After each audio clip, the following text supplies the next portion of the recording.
Gentleman from Massachusetts. Mr. Speaker, I yield 1 minute to the gentleman from California, Mr. Khanna.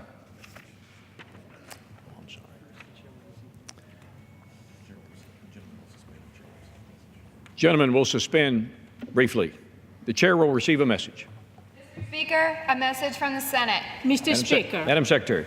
I have been directed by the Senate to inform the House that the Senate has agreed to H.J. Res. 83, disapproving the rule submitted by the Department of Labor relating to clarification of employers' continuing obligation to make and maintain an accurate record of each recordable injury and illness.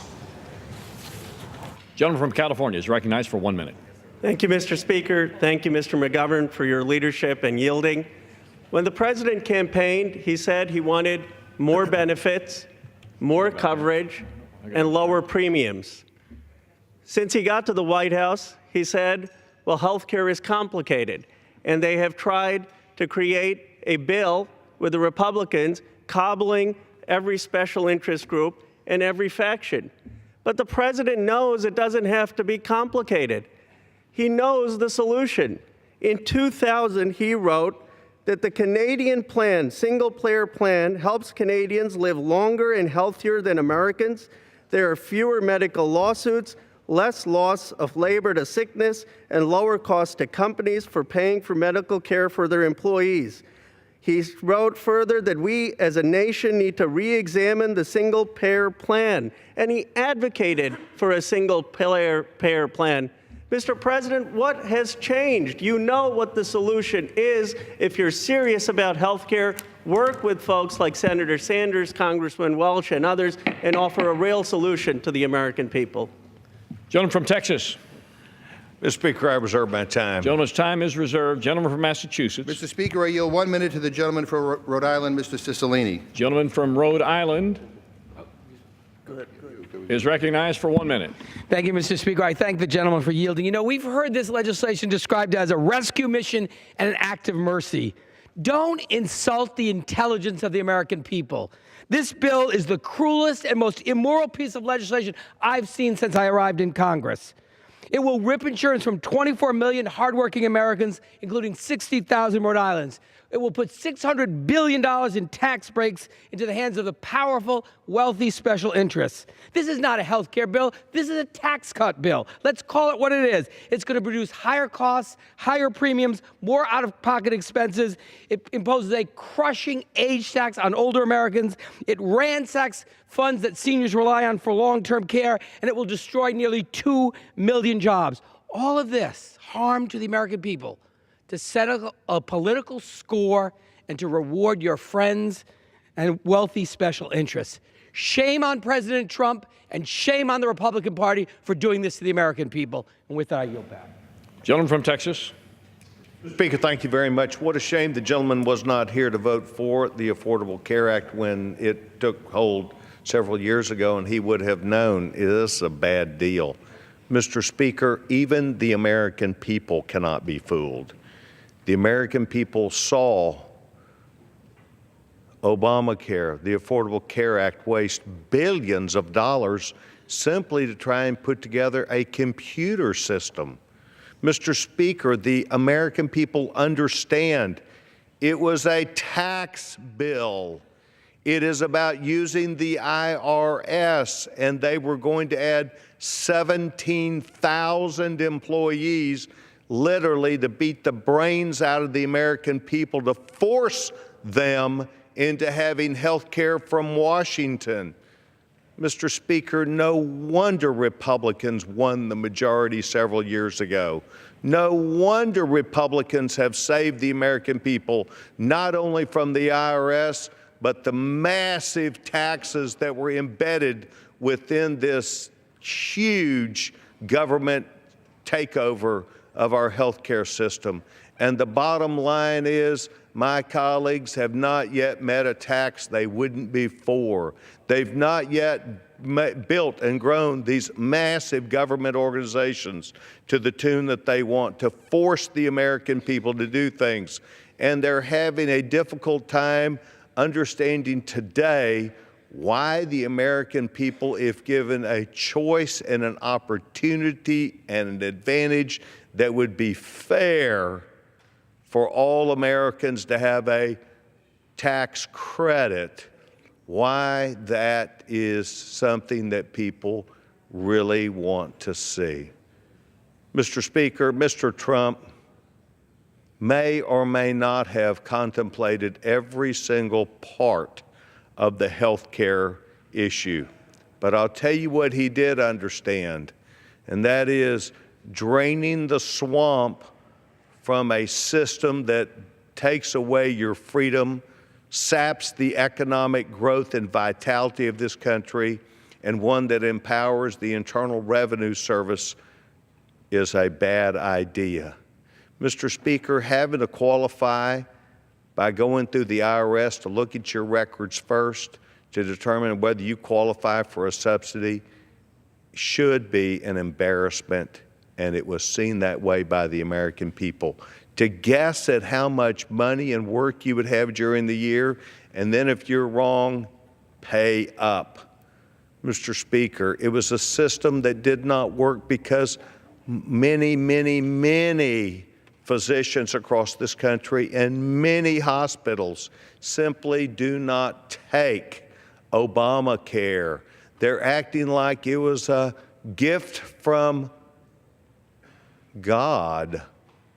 Mr. Speaker, it did not work, it does not work, and the Republican Party is going to find a way, and we're going to get our act together, and we're going to gleefully go and do the right thing. It's a process, Mr. Speaker.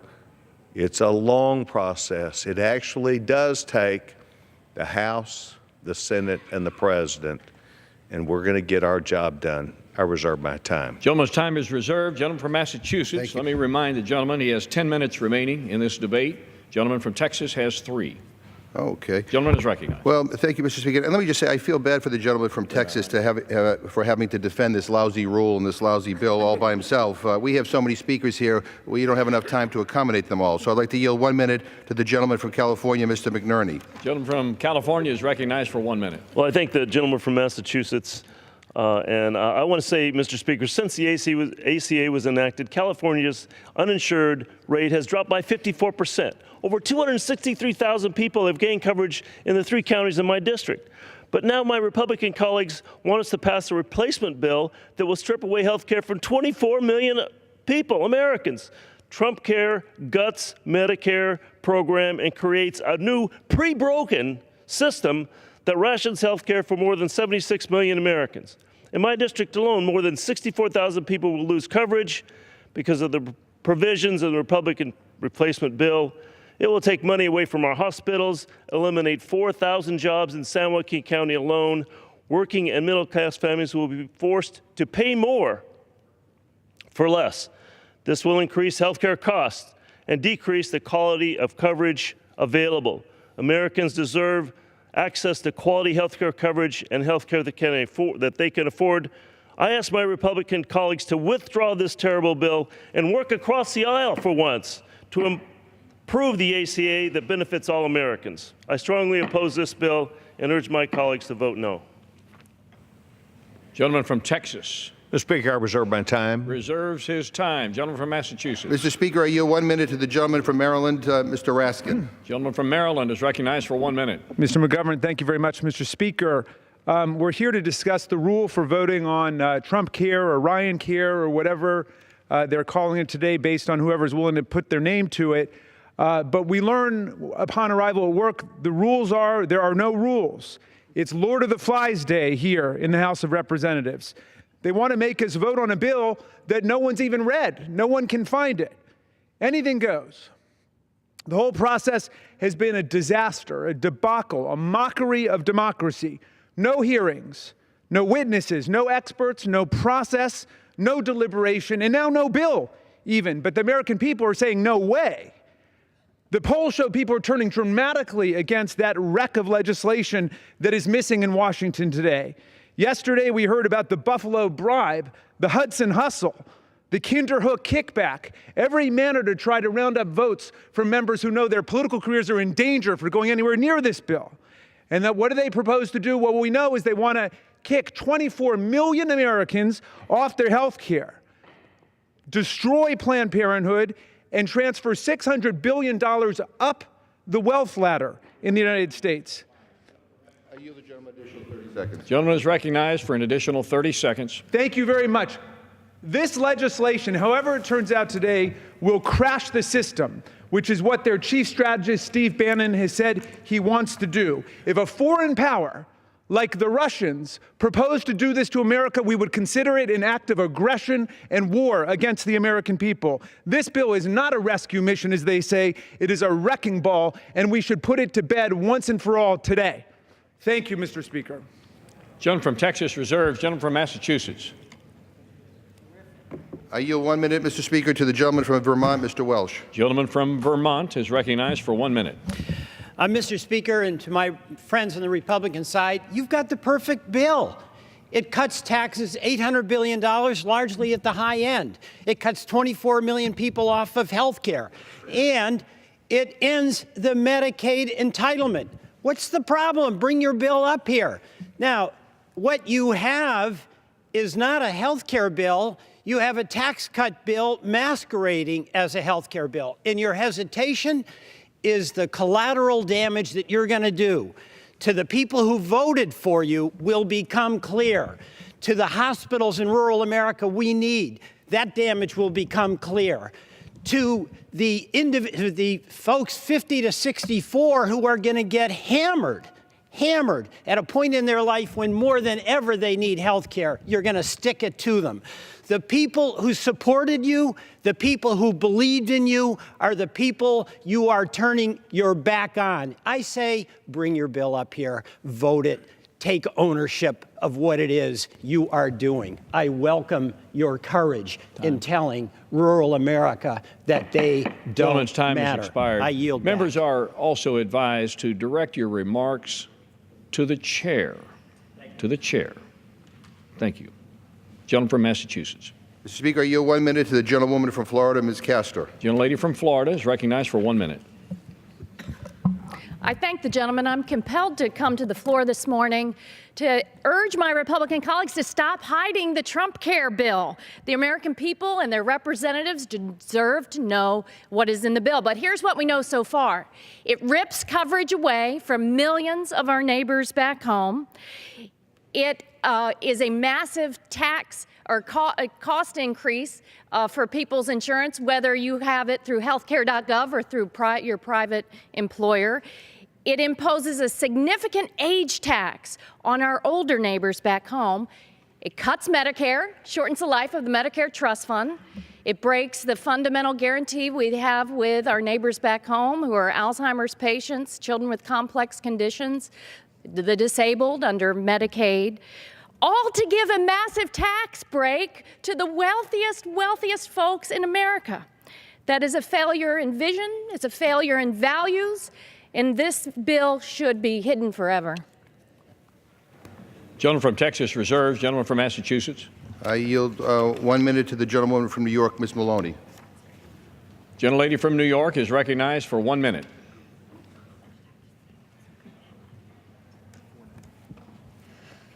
Mr. Speaker, this merciless bill, ironically called a health care bill, would be disastrous for this country's health and especially harmful to the people in my home state of New York. It will not expand access to health care as promised. It will instead rip away health care insurance from 24 million people, including 2.7 million in New York City, people who already have health care.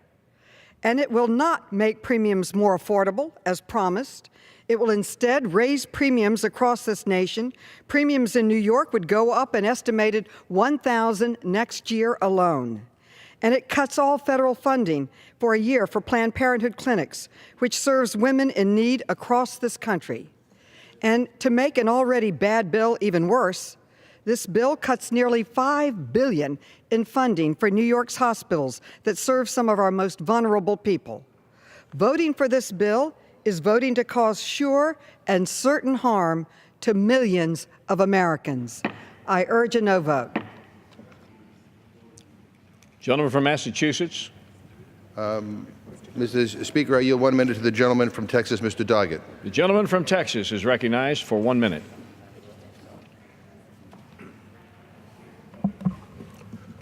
A bill so bad it was kept under lock and key, hidden from Democrats and Republicans who would not pledge allegiance to it. A bill that was so destructive that no witness would come to defend or explain it in all-night committee sessions. A bill jammed through this House. Logically, you would expect this special rule to jam it through today. What is at stake here is not only the crumbling and destruction of health care, but it is a crumbling of our democracy. Our Republican colleagues need to remember this is Washington, not Moscow. This is the Congress, not the Duma. We deserve a fair consideration of this bill, open to discussion because of its impact on millions of Americans who will lose their access to a family physician.